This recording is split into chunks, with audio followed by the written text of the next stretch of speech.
dirigida por Calle Casas y guionada por él con ayuda de Cristina Boronia. Nos traen esta diferente y llamativa película titulada La mesita del comedor, la cual está protagonizada por David Pareja y Estefanía de los Santos. La misma fue increíblemente rodada en un periodo de 2 semanas, pero lamentablemente en los cines solo recaudó 15.000 euros. Cabe mencionar que estamos hablando de una película ganadora de varios premios en festivales internacionales de cine fantástico y de cine de terror, tales como Tallinn y Fantaspoa.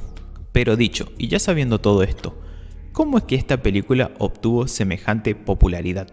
Todo esto se debe a Stephen King. Sí, el rey del terror publicó un tweet en X, ex Twitter, que dice: hay una película llamada La mesita del comedor en Amazon Prime y Apple Plus.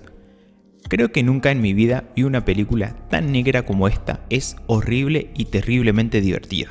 Gracias a esto, estuvo en boca de todos por un largo tiempo, y la plataforma Filmin aprovechó la recomendación de Stephen King en las redes para estrenar La mesita del comedor, por lo que algunos dicen que puede o ya se convirtió de manera inmediata en un fenómeno de culto, debido al gran éxito que cosechó. ¿Ustedes creen que esto es así?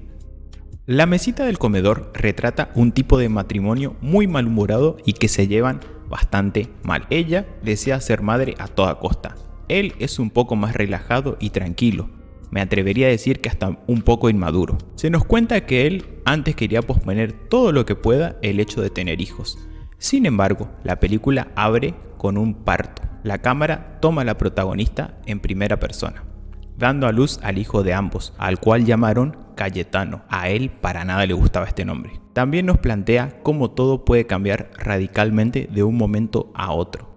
De hecho, el cambio más radical de la película y el disparador es el simple hecho de comprar una mesita para el comedor. Y por esta mesita es que ocurre una de las escenas más fuertes de la película. Estoy hablando de cuando se rompe cierto cristal. La película no nos muestra la escena, pero termina insinuándola, que puede resultar mucho peor que ver algo gore en la pantalla. Luego de la escena del cristal, la película nos lleva a los espectadores a recorrer una espiral de suspenso y dolor. Realmente esta película logra transmitir desesperación. Incluso te llegas a preguntar por qué Diego, el marido, hace lo que está haciendo. Lográs entender sus justificaciones de por qué lo hace y sentís como una especie de empatía hacia el personaje. Algo muy relevante y a destacar es el increíble manejo del tiempo de esta película. Es simplemente brillante. Te hace esperar el desenlace que sabemos es totalmente irremediable. Y ya para ese entonces sentís una total empatía por un personaje totalmente desbordado. Y son estas mismas sensaciones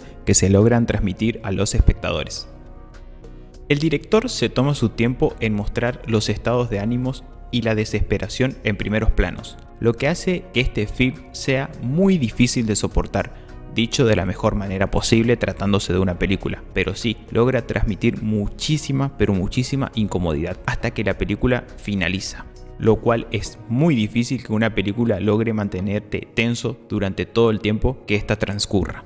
Ahora, hablemos un poco de los personajes secundarios, principalmente de Ruth, la vecina de 13 años. Tengo que decir que me sorprendió mucho este personaje. Desde que aparece, todos sus diálogos me resultaron muy incómodos y muy turbios.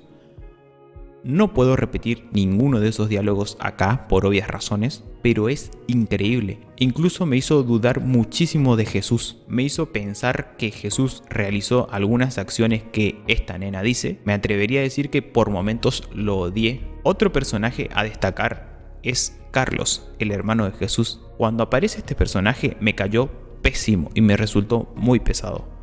Pero siento que su personaje está escrito así que de cierto modo está bien que nos caiga mal. También en un momento llegas a sufrir con este personaje cuando él intenta ayudar a su hermano. También es el personaje encargado de tomar eso que Jesús no pudo, y esto desencadena una de las escenas más tristes y fuertes de toda la película. Tras lo brillante y la premisa que nos brinda esta película, el director Casas propone una mirada grotesca a la cotidianidad y al acto de hacer como que no está ocurriendo nada, ocultando algo realmente horrible.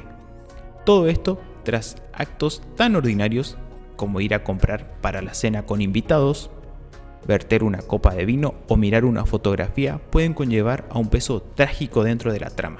como la frase que menciona María cuando ambos están en la cocina, cuando María se está burlando de Jesús, que le dice: hace mucho tiempo que no me reía tanto. Esta frase principalmente sirve como antesala de el horrible desenlace. La mesita del comedor me hace recordar un poco al cine español de los 80s y en general una forma un poco más artesanal de realizar las cosas. Logra transmitir y conectar con el espectador. También en cierto punto puedo entender por qué le gustó tanto a Stephen King. En muchas de sus novelas podemos ver cómo sus personajes tienen que lidiar con traumas parecidas a las que se toman en esta película. Inclusive logra transmitir esa desesperación que sus novelas transmiten de una forma parecida a esta.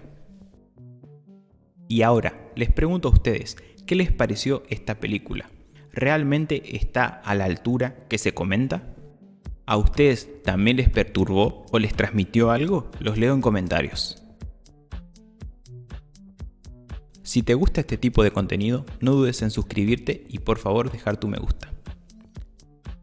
Muchas gracias por ver el video. Nos vemos.